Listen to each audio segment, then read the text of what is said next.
Thanks for joining us for this Tune Into Tourism series all about sustainability. One of the reasons many people choose Scotland as a destination is because of the abundance of natural beauty.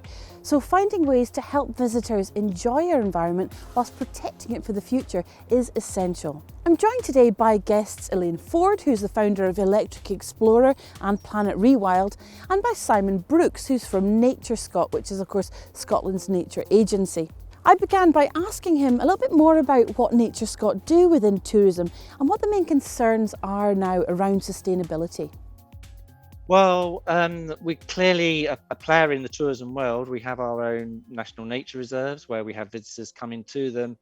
But my focus is more on, working with the industry, seeing how we can help and contribute to, delivering their economic benefit to the country.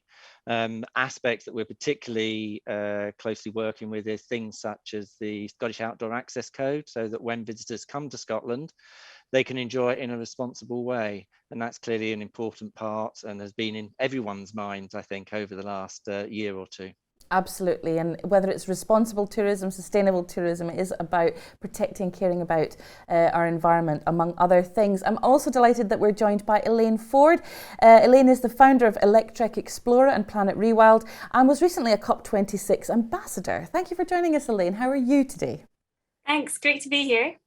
And tell us about Electrek Explorer and Planet Rewild.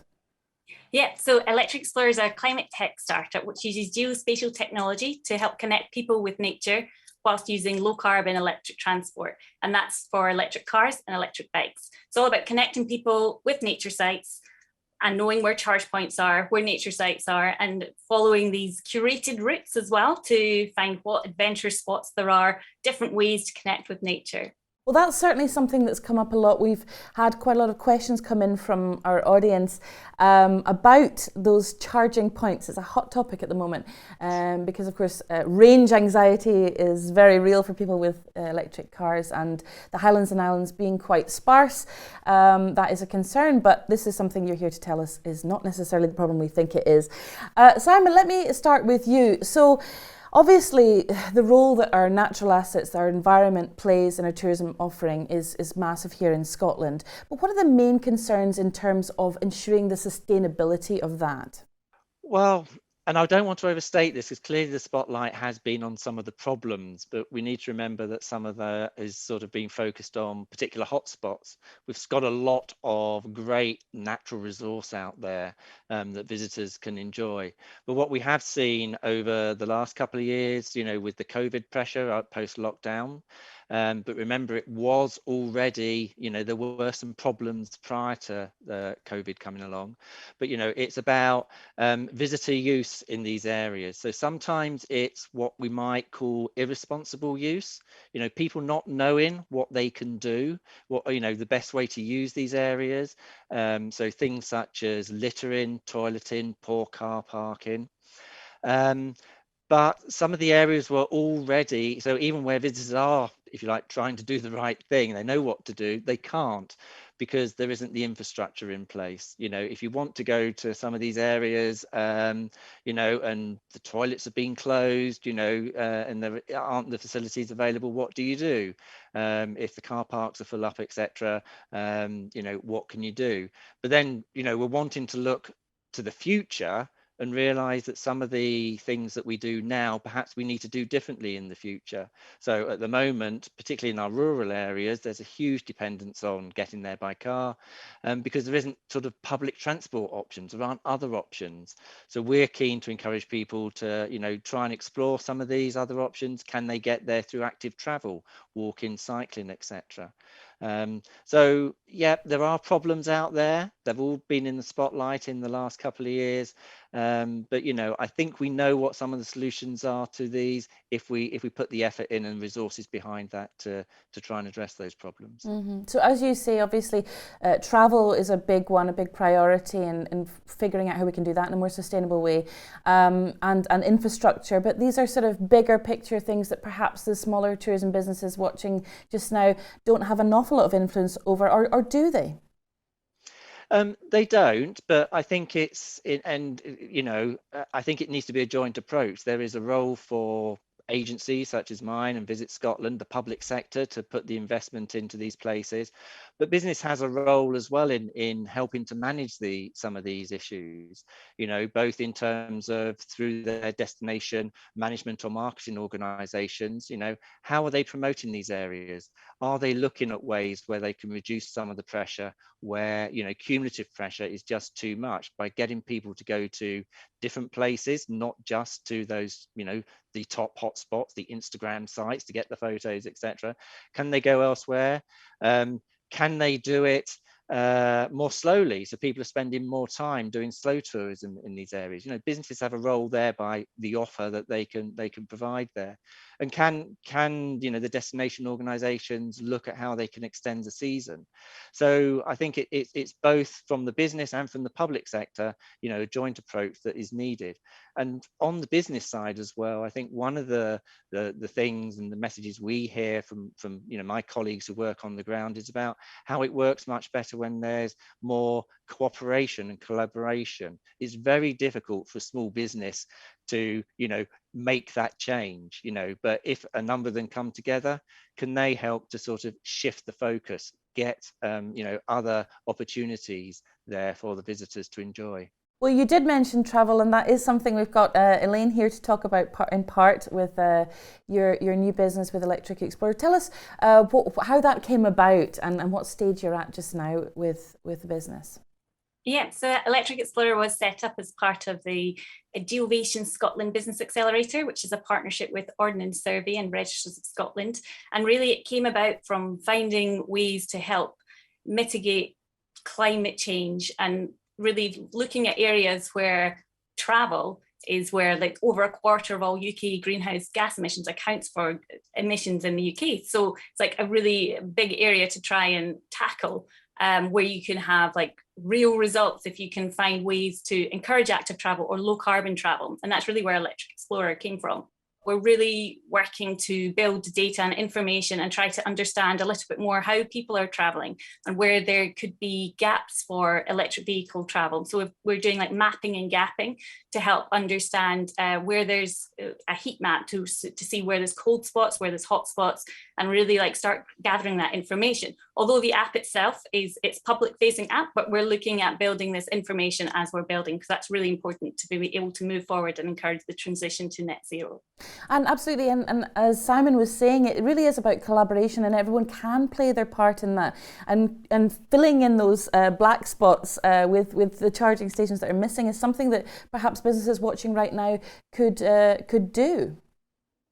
Yeah, so part of what we're doing, and I'm in the south of Scotland just now, and I'm speaking to local businesses, finding out a little bit more about the different bike routes here, and also raising awareness of how e-bikes, for example, as a low carbon way to travel could be supported, and if there's interest in supporting e-bikers. So from that, by supporting them, you could have bike locks, or you could have places that they can charge whilst having a cup of coffee or a cake in a cafe or a restaurant.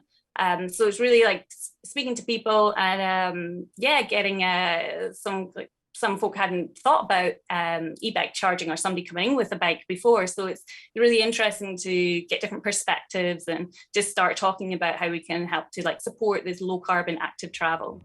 Well, to get a better idea of some of the things that Elaine's been up to, she sent us this video diary.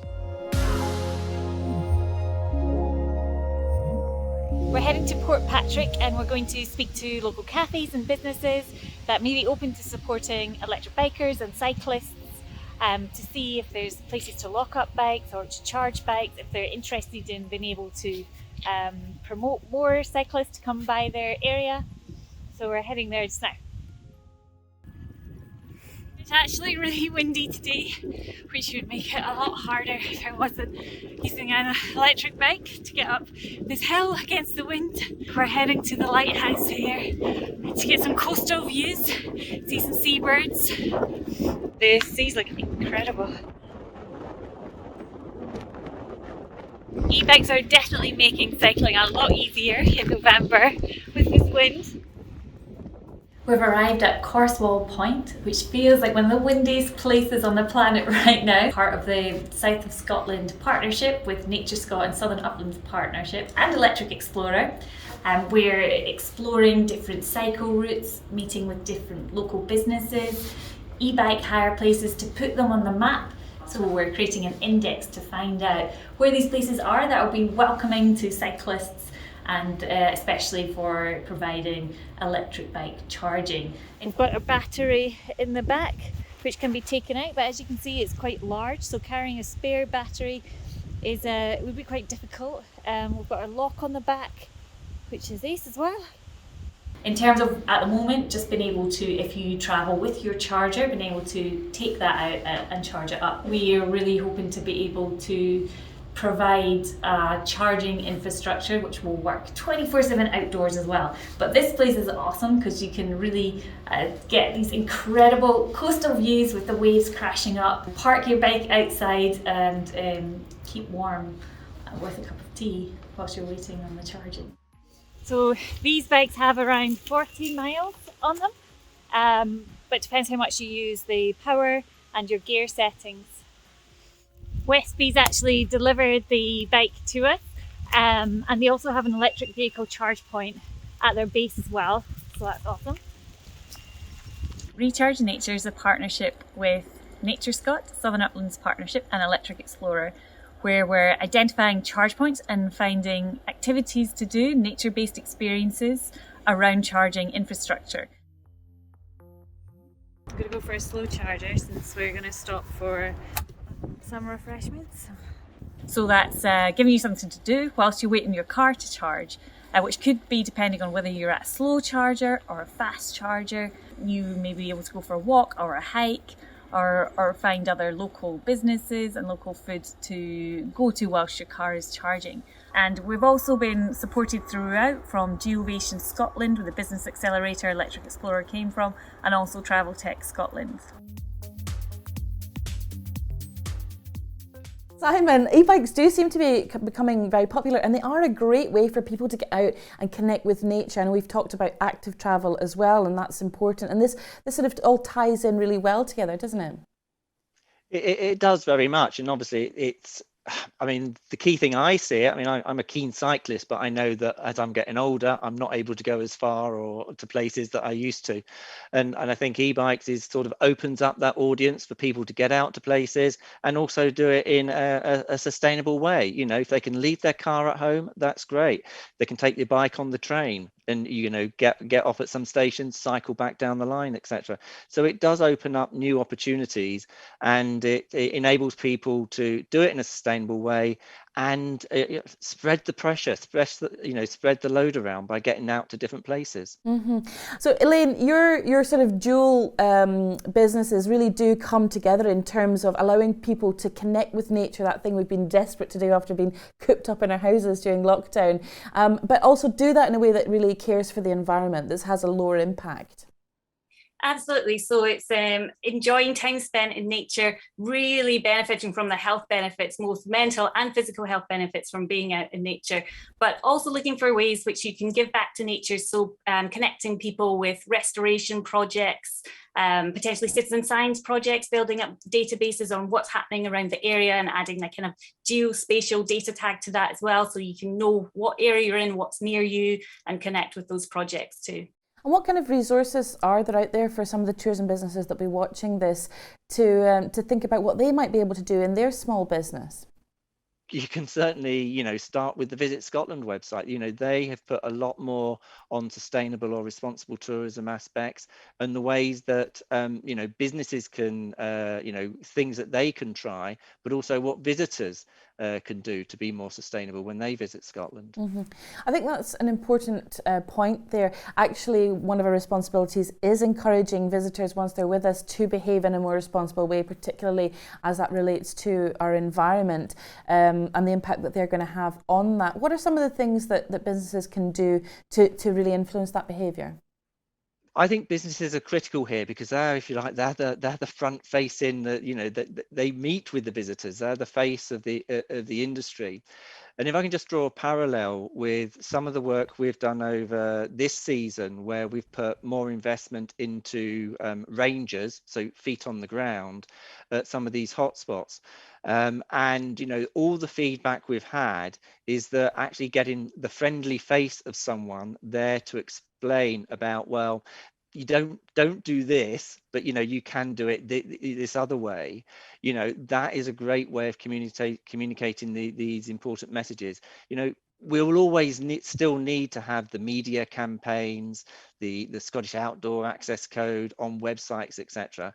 But we know that not everyone wants to go and read that kind of stuff when they're actually going on their vacation. Yeah. They want to have a good time. They want to get away from the screen. But meeting people, and that's what businesses are doing when they're with their clients, they have a great opportunity to explain, well, this is why we do things. It's very easy for someone to go along and think, well, they're just the one person, what they're doing really doesn't have much impact, but because they're not aware that they're one of the hundreds or the 1,000 people who are going to that spot. Elaine, what about businesses who might want to get in touch with you, who be interested in becoming part of being on the app, being part of your trails? How can they do that?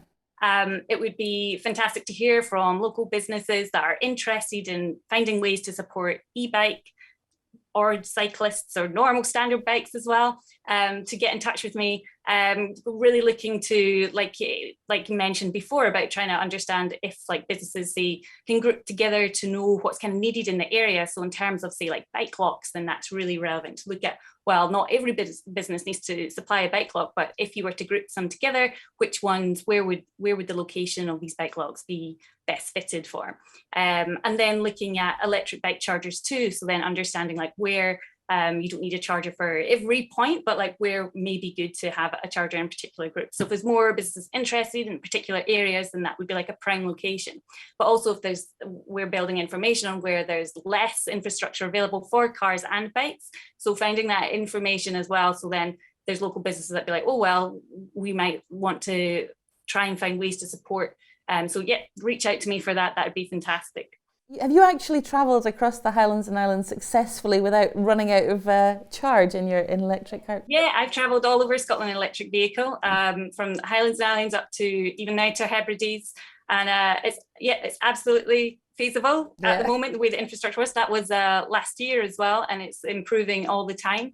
It's just keeping up to date with what's happening as more people are uptaking on electric vehicles, which is fantastic because we want to really support that transition to net zero, but we want to make sure that there's enough chargers available too. And I think that's an important point, because a lot of the focus in recent times has been about your car parks and your toilets, but I think we're looking to the future now and saying, well, there needs to be that provision for the new electric vehicles. Can you charge your vehicle when you get to these spots, when you go off for your walk, and get your vehicle charged up? Yeah, absolutely. And Simon, I think technology generally is something that's becoming a bigger part of how we connect with nature, which seems a little counterintuitive, but after the year and a half we've had of going virtual in so many different ways, that does provide an opportunity for people to be able to enjoy nature in a very low impact way as well, doesn't it? It does, and we've I guess tinkered with a bit of technology ourselves on our people coming to our national nature reserves and how they can experience them,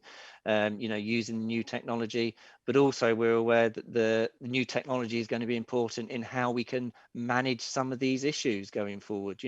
How if you've got technology that tells you that one site is busy and another site isn't, that will encourage the visitor to go elsewhere, and that reduces the pressure, which isn't just about, obviously there's a key issue is about the damage on nature itself, but also people's experience is also getting reduced by, if they're going to these places and they are overcrowded. We spoke about installing those charging points where there perhaps is a black spot, an area where we could be encouraging that.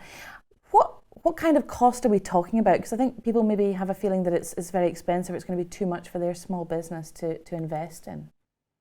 Yeah, so whilst Electrek Explorer doesn't deal with charge point installation. We are speaking with charge point installers and keeping up to date as much as we can on grants available to help charge point installations. And a standard charge point installation for a B&B may cost around late hundreds to 1,000. So it's possible, and we spoke to Janie Newman at Visit Scotland earlier on in the week, and she did say that there was a possibility to get these fully funded. There is some opportunities out there, and we will put those links up as well once again just now if that's something that you're interested in doing. Well, Simon, before I let you go, what would your message be to tourism businesses out there in the Highlands and Islands in terms of what should their priority be in terms of helping to protect our nature and our environment, which is such an important part of why people want to visit Scotland in the first place? Well, I think the key thing is, they are that kind of public face of the sector. They're the ones who are engaging with the visitors, and they're in a great position to get those messages across. The messages are quite simple, and perhaps a lot of us just take them for granted. But sometimes there's just a wee reminder that's needed. So communicating those and just being aware that, taking a long-term view, this is both good for nature and also good for your business, because we know that visitors now are looking to have a high quality experience, but one that is environmentally sound. So you demonstrating that as being core to your business is going to be good for you. Absolutely, and immersing themselves both in the people and that sense of place is really key. And Elaine, what about you? What would your message be to those tourism businesses in terms of what they can do now to help protect our environment? With my Electrek Explorer hat on, I would say to be able to make yourself as accessible for active travellers, so for cyclists, e-bikers, walking. Even finding out where your nearest charge point is for both of cars and bikes, so you're able to advise visitors and guests for accommodation. Part of what we're doing at Electrek Explorer is really building an EV-friendly index, so it's beginning to map out and understand what accessible charge points there are, where you may be able to stay overnight, where you can charge overnight, or if there's charge points nearby as well. So we hope to be able to support businesses in that way to provide that information. Is there a model we can look to, whether that's in Europe or elsewhere in the world, where there's been where they're maybe a little bit further ahead than we are, that we can be inspired by? Well, in terms of e-bikes, Switzerland and Norway, there's a e-bike infrastructure set up, so weatherproof charging available 24/7 for charging your bike. It would be fantastic to be able to see weatherproof charge points here, because at the moment one of the challenges is, whilst a cafe may have a charge point, obviously they shut at particular days and times, so then there's only access to charging at particular times. So it'd be fantastic to see, need to see if there's demand for that and if it fits for here as well. So make sure you check out Elaine's website, electrekexplorer.com, and of course Nature Scot as well for more support for your business. But for now, Simon Brooks and Elaine Ford, thank you so much, both of you, for joining us today. Thanks for watching, and you can find more information and links to the other episodes in this series by visiting our webpage, hie.co.uk/Tinto.